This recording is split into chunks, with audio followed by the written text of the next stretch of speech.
Salut, c'est Vincent de Travail Heureux, j'espère que tu vas bien. Ce matin, je me posais la question, qu'est-ce que je ferais si je devais chercher un job maintenant?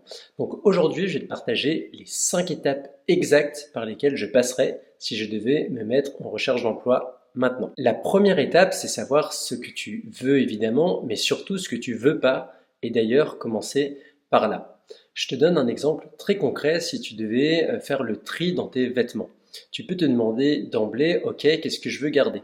Mais il y a de fortes chances que ça te prenne pas mal de temps parce que tu vas hésiter entre les vêtements qui te paraissent évidents à garder et ceux avec lesquels tu sais pas trop. En l'occurrence, si tu commences par les vêtements dont tu ne veux plus, tu es certain que tu n'en veux plus, tu vas déjà éliminer peut-être 30, 40, 50, 70% des vêtements desquels te débarrasser.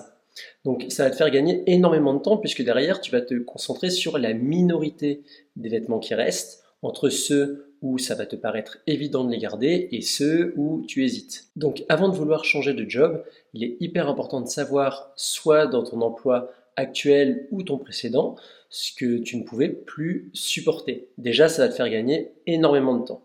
Ensuite, évidemment, te concentrer sur ce qui te fait vibrer, qu'est-ce qui t'enthousiasme, qu'est-ce qui te donne envie d'aller travailler tout simplement.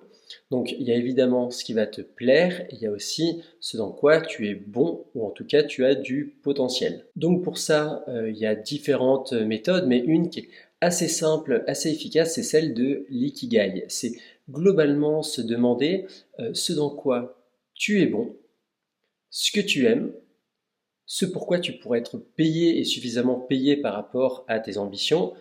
Et enfin, c'est un peu un point bonus, c'est un métier dans lequel ça va correspondre avec tes valeurs, les causes qui te sont chères.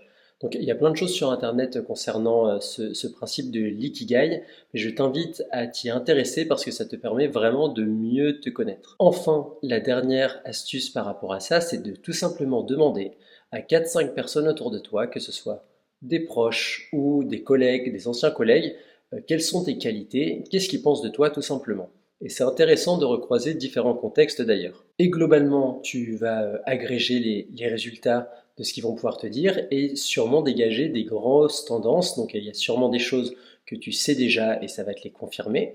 Et peut-être des points que tu vas découvrir et c'est toujours intéressant d'avoir une autre perspective que son propre regard sur soi. L'étape 2, c'est de définir ta cible précisément par rapport justement à ce que tu ne veux plus, ce que tu veux et ce dans quoi tu es bon et qui pourrait suffisamment te payer, ben, il va falloir définir la cible précise, idéale que tu cherches. Donc pour ça, je t'invite très simple à rédiger une fiche de poste idéale. Donc tout simplement, le titre du poste que tu viserais idéalement, sa description avec ses missions, ses contraintes, la rémunération qui irait avec, le type de boîte, grosse boîte, petite société, l'organisation du travail, si notamment c'est des petites équipes, des grosses équipes, s'il y a une possibilité de télétravail. Voilà la fiche de poste la plus précise possible par rapport à tous ces points. Enfin, le type d'entreprise aussi, une entreprise dans un secteur qui te ferait vibrer, ou en tout cas en listant les points qui te paraîtraient, excuse-moi, importants. Et enfin, lister au moins 3 critères absolument non négociables pour toi qui sont hyper importants pour toi. Parce qu'une fois que tu as écrit cette fiche de poste modèle, cette fiche de poste type pour toi, eh ben, tu vas pouvoir comparer très rapidement, avoir en tête ce que tu vises, et dès que tu vas passer sur une fiche de poste, le tri va être très rapide, quasi automatique pour toi. L'étape 3, ça va être de préparer mon kit de recherche. Alors qu'est-ce que j'entends par là? Déjà, c'est un dossier de candidature, c'est-à-dire un CV et pourquoi pas une lettre de motivation prêt et adapté. Donc par rapport au CV, tu as dû en entendre parler évidemment. Maintenant, les services RH de beaucoup de sociétés utilisent des logiciels qu'on va appeler des ATS qui vont permettre de filtrer automatiquement les CV. Donc ça va se baser sur tout un tas de critères, je ne vais pas rentrer dans les détails dans cette vidéo, mais en tout cas il y a des choses à faire pour formater ton CV idéalement pour pouvoir convenir aux ATS. Et d'ailleurs j'en parle dans ma mini formation dont tu trouveras le lien sous cette vidéo, elle est gratuite, donc profites-en. Au-delà d'avoir un CV qui va correspondre aux critères des ATS pour pouvoir les passer avec succès, c'est de te faire un profil LinkedIn aux petits oignons, que ce soit clair, bien visible, qu'on comprenne ton parcours. Notamment au niveau de tes expériences et du résumé, il faut que ce soit très clair. Le résumé, c'est ce paragraphe d'information qui précède ton profil. Voilà, c'est le moment de parler de ton parcours de manière simple et intéressante. Enfin, ce serait d'avoir sous la main un message ou plusieurs messages types à envoyer par mail, par SMS, sur LinkedIn, un recruteur potentiel, un contact intéressant. Comme ça te fait gagner du temps. Évidemment, ce message à personnaliser à chaque fois, mais le squelette, tu as 2-3 versions maximum et tu peux être efficace par rapport à ça. L'étape 3, ce serait de jouer sur les deux tableaux du marché de l'emploi. Il y a évidemment les annonces que tu peux voir passer sur les sites de job board ou sur LinkedIn et tout ce qu'on va appeler le marché caché, celui qui correspond en fait au réseau avec des offres d'emploi qui ne sont pas encore officielles et tout ce qui est candidature spontanée. Donc par rapport au marché de l'emploi classique, je te recommande de te donner une cadence, d'envoyer au moins une candidature toutes les 2 semaines. Quand bien même ça ne correspond pas parfaitement, ça te fera potentiellement des entretiens, des échanges d'entraînement pour les entretiens d'après. Évidemment, à chaque fois, essaie d'adapter ton CV et le message lorsque tu candidates. S'agissant du marché caché, là, active ton réseau, voire construis-le. Le réseau, qu'est-ce que c'est? Ça va être des anciens collègues, des anciens clients, des anciens fournisseurs, des camarades d'école ou d'université, des amis, de la famille. Donc là, la stratégie, c'est évidemment de ne pas leur envoyer de messages en disant que tu cherches un job, que tu as absolument besoin d'eux. Ça fait très intéressé et on dirait vraiment que plus personne ne veut de toi.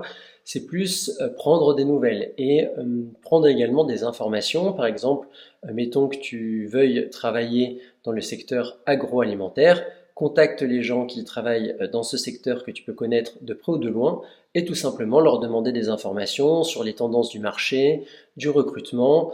Voilà, un prétexte pour les contacter et les gens adorent aider, adorent se savoir sachant, donner des informations, transmettre des connaissances, donc ils le feront avec plaisir. Et derrière, tu peux enchaîner sur évidemment voir s'ils ont des opportunités pour toi, ou en tout cas, même ce que je te recommande, c'est de les voir en vrai ensuite pour un café, un repas. C'est aussi l'occasion tout simplement de renouer des liens. Un dernier point, si quelqu'un venait à t'aider, déjà génial et félicitations. L'autre sujet, c'est de toujours proposer ton aide en retour. Et tout simplement parce qu'on t'a aidé que ça te ferait plaisir. C'est hyper important, même si les gens vont pas forcément avoir besoin de toi, ça fait du bien à entendre et ils se disent ok, cette personne, elle est quand même reconnaissante et si jamais j'ai besoin de lui ou d'elle, ben, je pourrai le solliciter plus tard à mon tour. L'étape finale et l'étape 5, c'est de te préparer. Il y a une citation de Winston Churchill que j'aime beaucoup, où il disait que ses meilleures improvisations étaient celles qu'il avait le plus préparées. Et je trouve que ça traduit bien l'idée de l'entretien d'embauche, c'est que ça doit rester une discussion, un échange le plus spontané possible, le plus authentique possible, mais il y a quand même des choses à avoir en tête. Et si tu ne te prépares pas, forcément le jour J, tu vas bafouiller. Si tu ne t'es pas entraîné à vivre la situation avant, ça va être le vrai baptême du feu pour toi et forcément tu peux impossible d'être bon dès le premier entretien. Donc t'entraîner en binôme avec des partenaires d'entraînement, avec des entretiens que tu passes dans des sociétés dont les opportunités t'intéressent moins, mais hyper important de t'entraîner. Le cœur de l'entraînement, ça va déjà être de te présenter de manière intéressante et fluide. C'est pas du tout un exercice naturel. En fait, on est trompé par le fait que, évidemment, chacun, on connaît notre histoire. Mais après, la raconter, c'est quelque chose de totalement différent. L'autre point à préparer, c'est évidemment les réponses aux questions classiques en entretien. Alors, il y a par exemple celle des qualités et des défauts. Tu vas entendre plein de gens te dire ouais, c'est tarte à la crème, qui fait ça encore? Ben, force est de constater que dans beaucoup d'entretiens, on te pose la question de manière directe ou détournée. Et même tout simplement pour toi, c'est très intéressant et important de te connaître sur ces aspects-là. Donc ça, c'est une des questions classiques.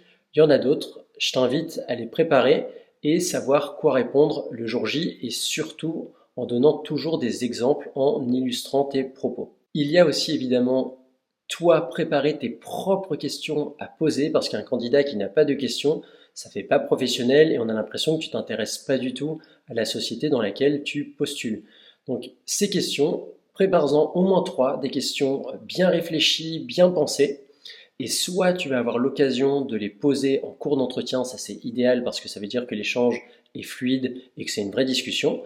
Sinon, à la fin de l'entretien, on va te le proposer. Et si on ne te le proposait pas, pardon, n'hésite pas à t'imposer, à dire écoutez, je voudrais juste terminer par quelques questions que j'avais, et là tu les poses.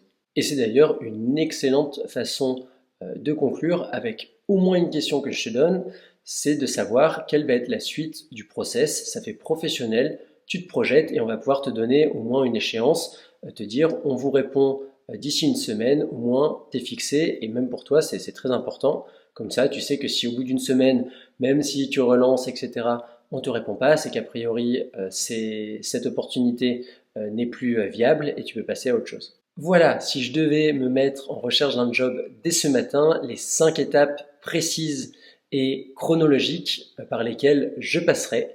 Dis-moi en commentaire si ça te permet de passer à l'action ou si tu as d'autres astuces à partager. Je te dis à très bientôt.